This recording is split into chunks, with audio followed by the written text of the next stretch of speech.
সবাই কেমন আছেন? আশা করি সবাই ভালো আছেন। আজকে আমরা ফর্ক স্ট্রিটের চ্যানেল থেকে একটা নতুন রেসিপি আপনাদের জন্য নিয়ে এসেছি। নতুন কিনা জানি না, যারা চিটং এর মানুষ, এটা অ্যাকচুয়ালি চিটং এর একটা রেসিপি, এটাকে বলে হচ্ছে তেলন্না কাবাব। যারা চিটং এর মানুষ আমার ভিডিও দেখবেন তারা হয়তো বা এটা চিনে থাকবেন, আর অন্যান্য জায়গার মানুষ হয়তো জানে না। চিটং এর মানুষ ছাড়া হয়তো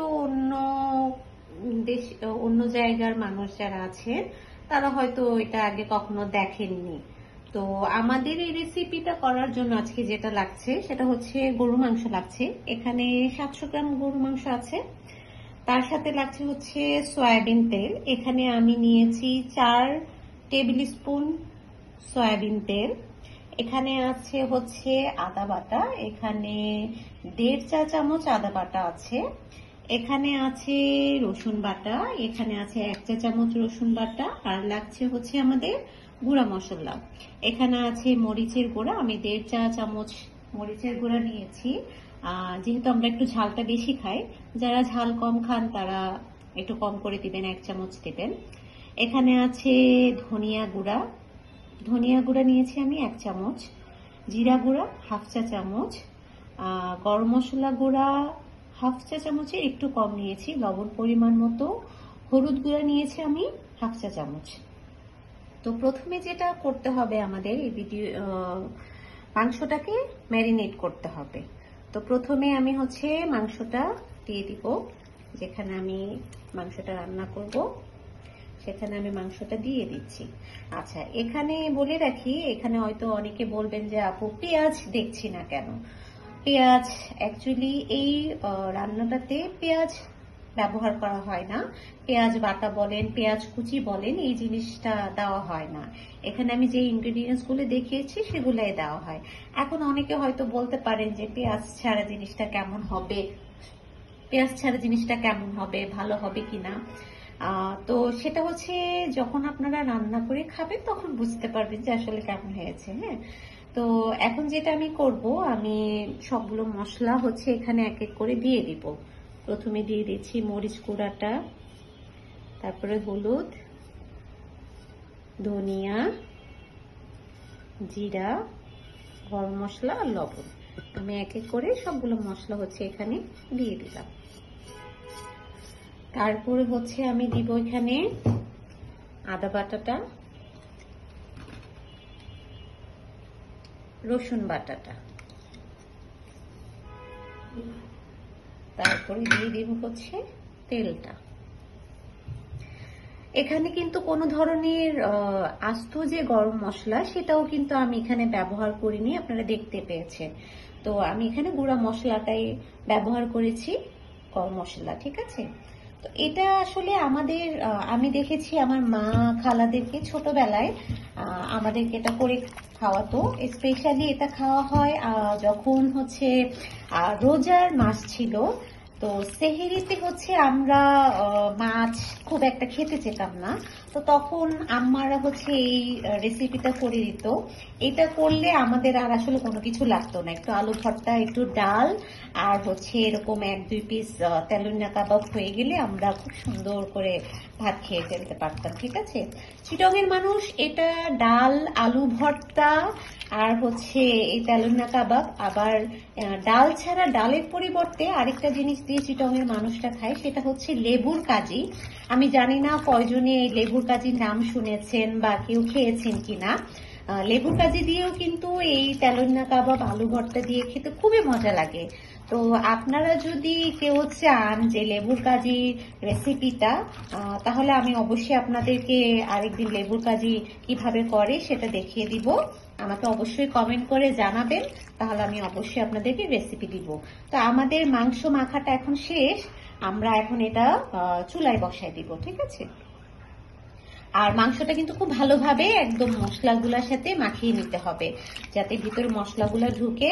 আর এখন আমি এখানে আপাতত কোনো ধরনের পানি অ্যাড করব না, কারণ আপনারা জানেন যে গরুর মাংস থেকেই যখন চুলায় বসানো হবে পানি বের হয়। তো আপাতত আমি কোনো ধরনের পানি এখানে অ্যাড করব না। পরবর্তীতে যদি আমার মাংস সেদ্ধ করার প্রয়োজনে পানি লাগে আমি তখন পানি অ্যাড করব। ঠিক আছে, এখন আমরা হচ্ছে এটা চুলায় বসাবো। মেরিনেট করা মাংসটা এখন আমরা চুলায় বসিয়ে দিলাম। আমি 10 মিনিটের মতো হচ্ছে 10 থেকে 15 মিনিটের মতো আপনার ম্যারিনেট করে রাখবেন। তারপর এখন চুলায় বসিয়ে দিলাম।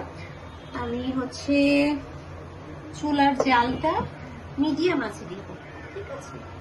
10 মিনিট পর আমরা আবার একটু ঢাকনাটা তুলে দেখলাম। এখনো আমি পানি অ্যাড করিনি, মাংস থেকেই পানি বের হয়েছে যথেষ্ট, মাংস এখনো সিদ্ধ হয়নি।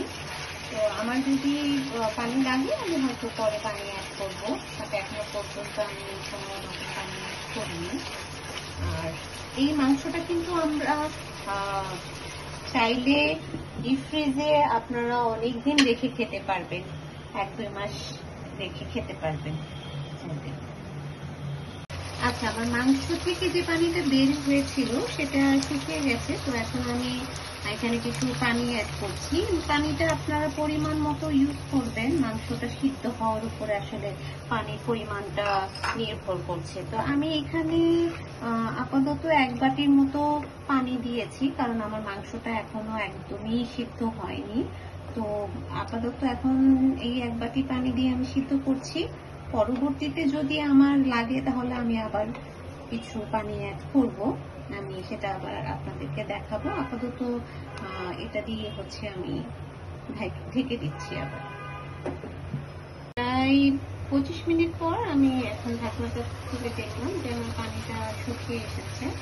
তো আমি যেটা করব, আমার মাংসটা এখনো সিদ্ধ হয়নি, যেহেতু আমার মাংসটা সিদ্ধ হয়নি এই জন্য আমি আরো একটু সামান্য পানি অ্যাড করবো, যাতে মাংসটা আমার সিদ্ধ হয়।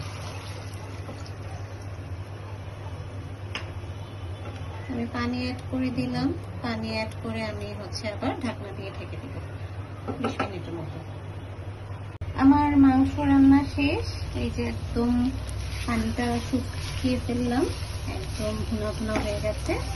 তো আমি এখন চুলাটা বন্ধ করে দিব। আর আপনারা এটা চেষ্টা করবেন চুলার আঁচটা মিডিয়াম রাখতে, তাহলে আপনার মাংসটা সুন্দরভাবে সেদ্ধ হবে, ঠিক আছে। আমি পুরো রান্নাটা করেছি মিডিয়াম আঁচে দিয়ে, মাংসটা রান্না করেছি। মাংসটা একটু শক্ত রাখলে ভালো হয়, এটা যার যার অনুযায়ী। আপনারা কেউ যদি একদম নরম করতে চান নরম করতে পারেন, কেউ শক্ত রাখতে চাইলে শক্ত রাখতে পারেন। বাট যেহেতু কাবাব, তো একটু শক্ত রাখলেই ভালো হয়। আমরা একটু শক্ত পছন্দ করি, যার কারণে হচ্ছে যে আমরা একটু শক্তই রেখেছি। তো আপনারা যদি মনে করেন যে না আরো একটু নরম করতে হবে, সে অনুযায়ী আপনারা আপনাদের পরিমাণ মতো আর একটু পানি অ্যাড করে আপনারা সিদ্ধ করে নিয়ে ভালোভাবে হচ্ছে মাংসটা রান্না করে নিন। আচ্ছা, আমাদের মাংস রান্নাটা তো আমরা দেখালাম আপনাদেরকে। এখন যেটা করতে হবে, ফাইনাল যে স্টেপটা, সেটা হচ্ছে যেহেতু এটার নাম তেলইন্না কাবাব, তো এটাকে তেলে ভাজতে হবে। তো এখন আমরা এই জিনিসটাকেই হচ্ছে আপনার তেলে ভাজবো।